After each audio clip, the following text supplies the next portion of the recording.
the final topic in this unit on working with functions is how to find the x and the y-intercepts for functions. So the first thing, I guess we should write down what those are. An x-intercept happens when the function crosses the x-axis. And the way that you do that is you solve where the function is equal to 0. So when does the function have that y value of 0? For the y-intercept, get that written down there, y-intercept, that happens when the function crosses the y-axis. That occurs when the x value is 0. So you are evaluating the function at 0. So these two things, these facts, you need to know that from this point forward, because in the next unit we're going to be doing a whole bunch of sketching of functions and having the intercepts. Those are easy places to get on your graph to help make sure your picture is correct. It's also a fundamental skill for calculus going forwards, trying to find out where functions cross the axes, and then you're going to use the same sort of idea to find places where it turns and places where it inflects, etc. So just baby steps. We'll try some y-intercepts first.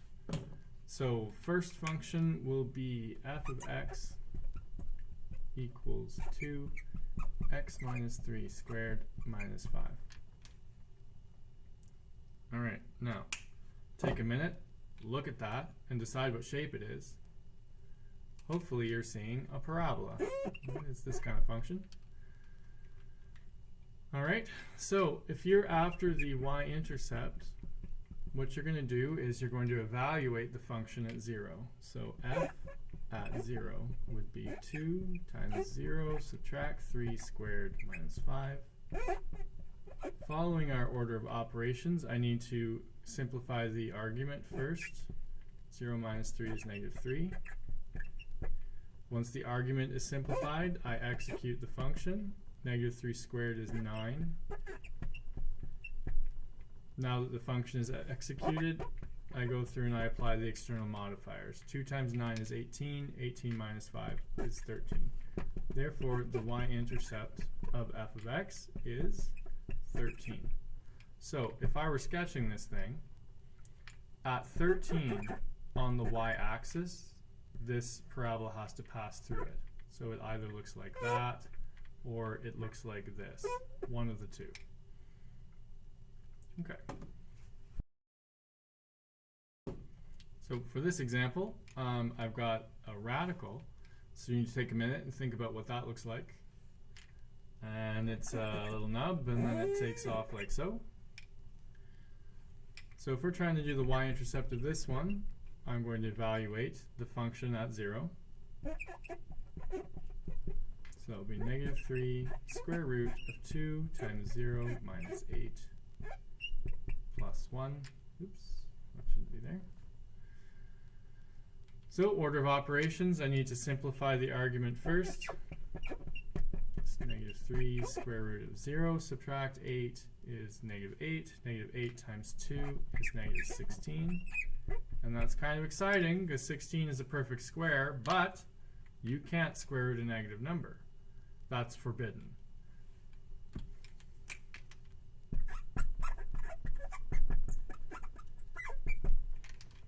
So I attempted to find the y-intercept of this particular function, and I came into one of those situations where it doesn't work. So what does that mean? Well, this is telling me that there is no y-intercept.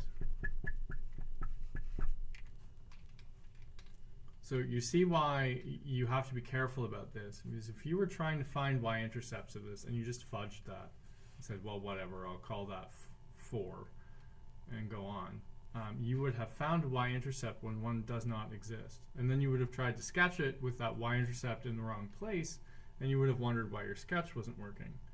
So if this happens to you, check your numbers, right? I'm certain that this is negative 16. Which means this doesn't work, which means there is no y-intercept. So if I tried to sketch this thing, and it's not allowed to cross that y-axis, it's either over here. so that it doesn't reach it, or it's, you know, underneath somehow, or it's been flipped to open up that way. It's one of these four things. I'm not really sure which one, unless I look at the rest of the translations and transformations. It ends up being this one, but shifted up a little bit. You can see that it doesn't quite make it to the y-axis.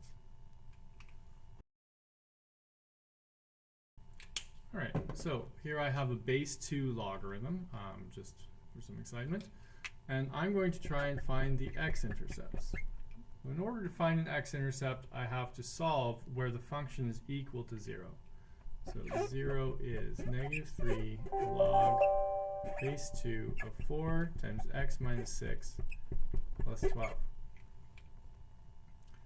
So I have to kick this 12 over, that would be -12.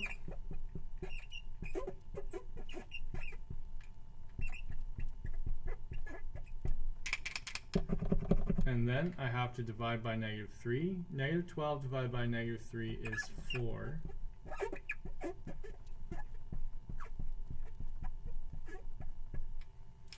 You break a logarithm base 2 with an exponential base 2, so this side will become 2 to the exponent 4.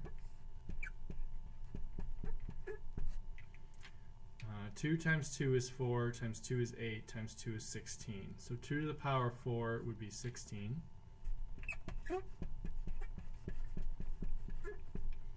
Divide both sides by 4. 16 divided by 4 is 4. Add 6 to both sides, I get 10. Therefore, the x-intercept is at x equals 10. All right. So if I were to sketch this thing, whatever it looks like, it would be crossing the x-axis in exactly one place at the point where x equals 10. Okay, so here we have an exponential. I'm going to try and solve its x-intercepts. So to get an x-intercept, I'm solving where this thing is equal to 0. So I'm going to set it to 0 for the x-intercepts. Minus 2 plus 1. I'm going to kick the 1 to the other side.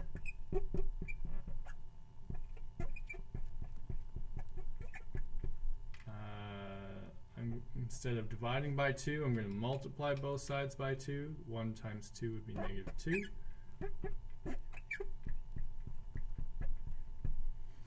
So to break an exponential, I need a logarithm. If the exponential is base 3, then the log I need is base 3. So this will become log base 3 of -2.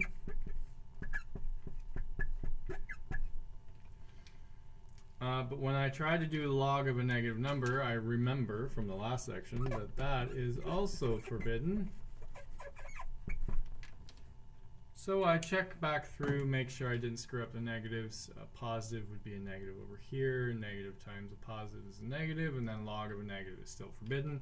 Therefore, there's no x-intercept. So this thing, if you can recall what it looks like, exponentials have that long tail and then take off. This thing has been shifted right 2 and up 1. So on the x-axis, it has its horizontal asymptote at 1. So where does this cross the x-intercept? It does not. And your algebra has told you that.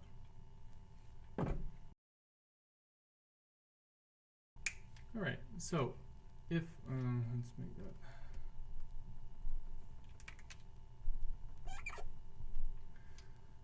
So if asked to sketch this, you're going to have to do a whole bunch of work about the scaling of it, but it would be helpful if you knew where the y-intercept was and if you knew where the x-intercept was, so that you at least have some dots as a reference point. So I'm going to go through and I'm going to get both sets of intercepts for this particular function. I'll start with the y-intercept, as it's usually the more straightforward. So to get a y-intercept, I'm evaluating the function at 0. So k at 0 would be 4 cos 1/3 0 minus pi over 2 plus 2. Order of operations says I have to simplify the argument first. So 0 minus pi over 2 is negative pi over 2. Negative pi over 2 divided by 3 would be negative pi over 6. That's a special triangle number, 1, 2, root 3, pi over 3, pi over 6. So the cosine of pi over 6 would be adjacent over hypotenuse, so that's root 3 over 2.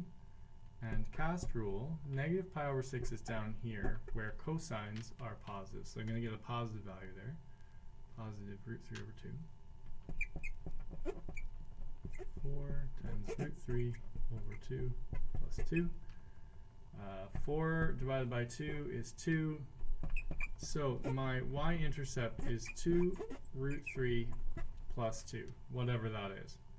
And you can work it out on the calculator. Get yourself an answer. So I'm going to erase, I'm going to just jot that up there. What do we have? Y-int at y equals 2 root 3 plus 2. Okay, so I'm going to erase this, and then we'll try the X-intercepts. So just to satisfy your curiosity, this number, if you type it into the calculator, ends up being approximately 5.464. Okay, now to do the X-intercepts,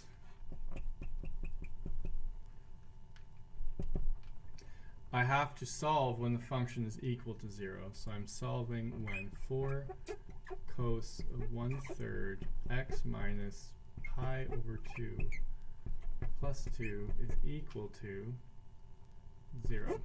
And kick this 2 over.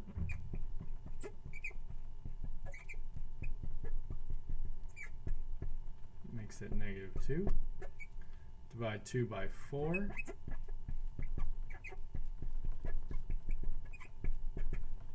Negative 2 divided by 4 is negative 1/2.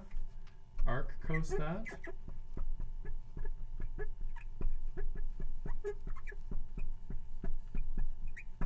Okay.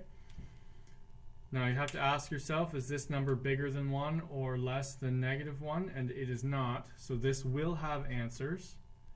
1/2 happens to be a special triangle ratio. I can do 1 over 2. 1 over 2 as a cosine would be the pi over 3 family.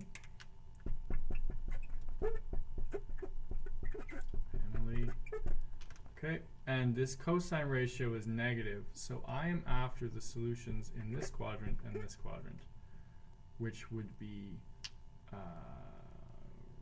2 pi over 3 and 4 pi over 3. So case 1, 1/3 of x minus pi over 2 equals 2 pi over 3. And case 2 would be 1/3 of x minus pi over 2 equals 4 pi over 3. In order to solve case 1, I'm going to multiply both sides by 3. That gives me x minus pi over 2. Oh, wait a minute. Plus 2 pi n. Don't forget those. This fraction times 3 would give me 2 pi. 2 pi times 3 would be 6 pi n. Subtract pi over 2 from, or sorry, add pi over 2 to both sides. 2 pi would be 4 pi over 2. 4 pi over 2 plus a pi over 2 is 5 pi over 2 plus 6 pi n. So there's one of my sets of solutions. In this case, multiply both sides by 3. I get x minus pi over 2 equals 4 pi plus 2 pi, 6 pi n, sorry. 2 pi times 3 is 6 pi n. This ends up being 4 pi is 8 pi over 2. 8 pi over 2 plus an extra 1 gives me 9 pi over 2 plus 6 pi n. So this particular cosine function crosses the y-axis at approximately 5.464, and it crosses the axis at 5 pi over 2 and at 9 pi over 2, and then that pattern repeats every 6 pi n as you go down the axis. So when you're working on the practice problems, sometimes the functions have an X-intercept and a Y-intercept.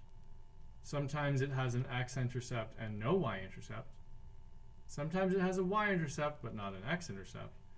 And sometimes it has multiple X-intercepts. And you're going to have to think about the shapes of the functions and which ones you think are which to make sure you end up with complete sets for both Y and X-intercepts.